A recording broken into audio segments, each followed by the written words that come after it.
forward 3 years later, January 2023, China relaxes its lockdown, removing almost all social distancing requirements, making domestic and international travel far more convenient.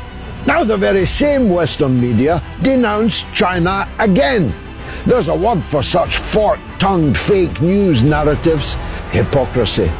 But hypocrisy is the bread and butter of British and American media when it comes to China. Having caused the deaths of 1 million Muslims in Iraq, in Afghanistan, in Libya, they're shedding crocodile tears for Chinese Muslims, whose human rights they continue to lie about, even in the teeth of evidence to the contrary.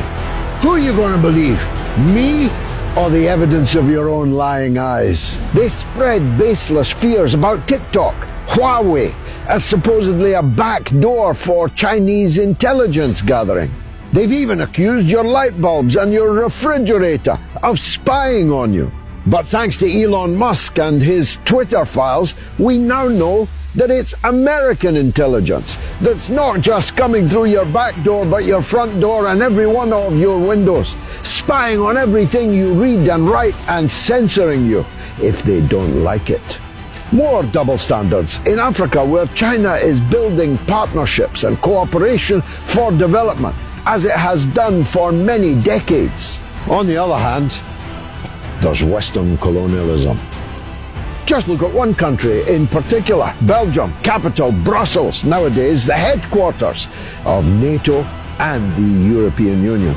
But until 1960, Brussels was the capital of colonialism in Africa. Let's just look at one country, the so-called Belgian Congo, what Joseph Conrad described as the heart of darkness.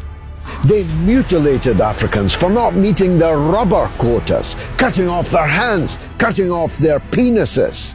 Belgian colonialism in just one African country killed 10 million Africans.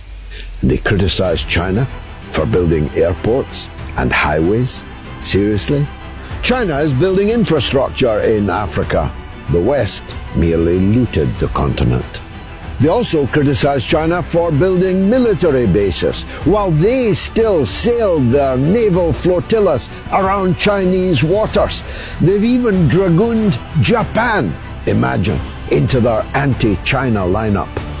From COVID to Congo, hypocrisy is the middle name of the West, where, I remind you, just 13% of the people of the world live.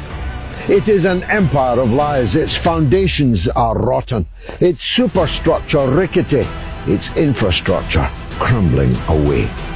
As the Beatles might put it, it's so yesterday.